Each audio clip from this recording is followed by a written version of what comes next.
Sasa leo nazungumza kuhusu guardian angel ni nani.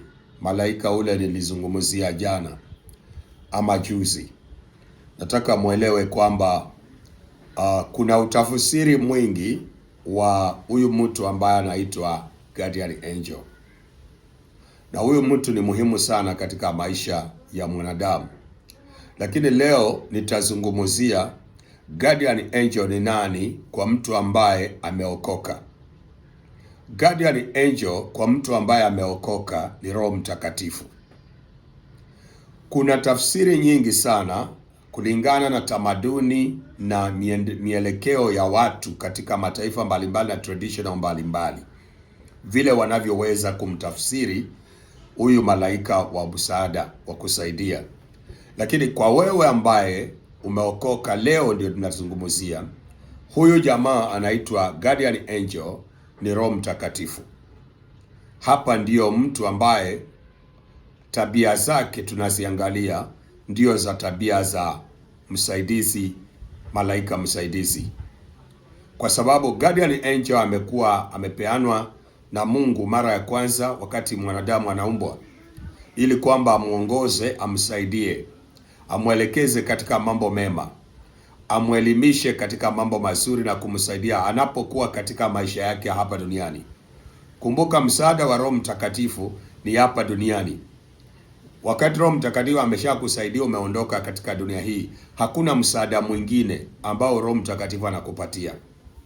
Msaada wa Roho Mtakatifu na hapa duniani, mambo ambayo unahitajika kuyafanya hapa duniani.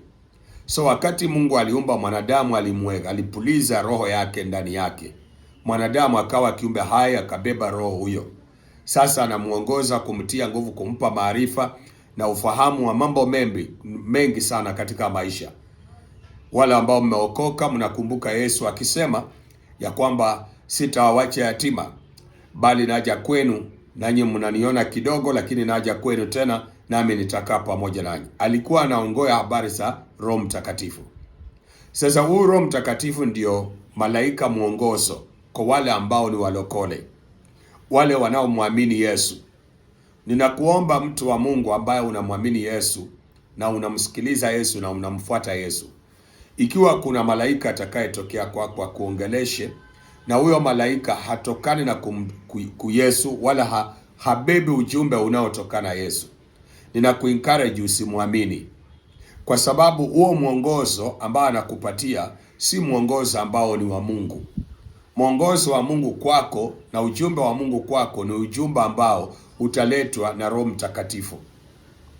Malaika yeyote ambaye atataja chini ya mamlaka ya Yesu Kristo, huyo malaika ni wa kigeni, hufai kumsikiza. Nakumbuka mwongozo huyu wa kusaidia katika maisha anaweza kuwa mwanadamu anatumiwa na Mungu kuja kukuambia mambo, au Roho Mtakatifu aweza kuletea ndoto na maono, au akuongeleshe wewe mwenyewe tu kwa kusikia sauti ya kiroho, unasikiza kama umejitrain, umejifundisha vizuri.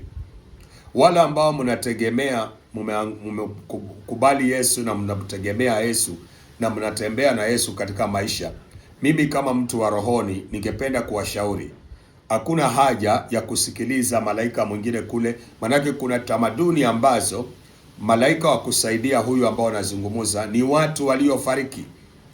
Mama aliyekufa, mzee aliyekufa wa kitambo, babu yako, ancestors, wale watu wa kale wanakutokea, wanakuelimisha mambo. Ni sawa, anaweza kuambia jambo nzuri ukafuata likakuwa sawa, anaweza kuambia jambo ambalo kuhatarisha ukaenda. Ujue kwamba hiyo yote ni msaada unayotokana na Mungu, hata kama ni roho ambayo amekuelimisha, imekuja kwa mfano ule. Hata kama ni mwanadamu aliyekuambia maneno alafu ikaenda sawa, Mungu ametumia roho ule wa Mungu kupitia kwa huyo mwanadamu. Msaada wa Mungu utakuja kupitia kwa njia mbalimbali, lakini utakuwa ni roho wa Mungu ndiye atakayekuwa ameweka hiyo target.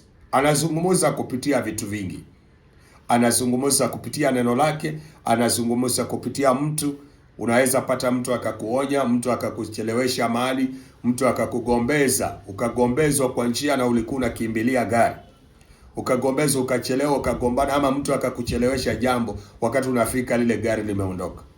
Ukienda kuketi kidogo, unasikia habari mbaya kwamba lile basi imepata ajali na watu wote wameondoka duniani. Ukumbuke kwamba yule aliyetumiwa akawa na kupigia kelele na vita. Biblia inasema mambo yote hufanya kazi kwa wema kwa wanaomuitwa na Mungu na wale ambao wamempenda Bwana kwa kusudi la Bwana. Uelewe hivyo.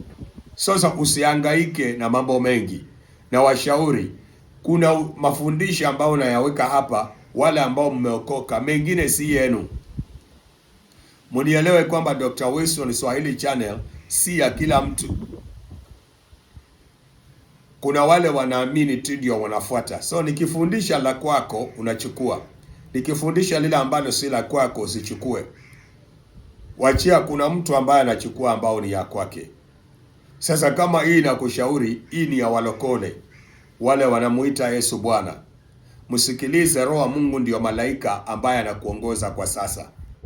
Msikilize kwa neno lake, msikilize ushauri wake kupitia kwa mwanadamu anayekushauri, ikiwa ni chini ya mamlaka ya jina la Yesu, na unaona inaendanisha na haki ya Mungu, inaendanisha na utakatifu wa Mungu, inaendanisha na upendo wa Mungu, na siri za Mungu zilizofichwa zinafunuliwa kupitia maandiko hayo na kupitia kinywa hicho cha hekima, basi Roho wa Mungu anakushauri. Roho wa Mungu anakushauri. Kwa mfano, wacha nikupe mfano ambao ninajaribu kuweka hapa na inaweza kuwa ni ngumu kwa watu kuelewa. Kuna mdada moja aliyekuwa akifunga na kuomba. Amefunga na kuomba siku nyingi, lakini ombi lake kwa Mungu lilikuwa ni apate kibali ya kuwa na mchumba wa kumchumbia, apate kuolewa.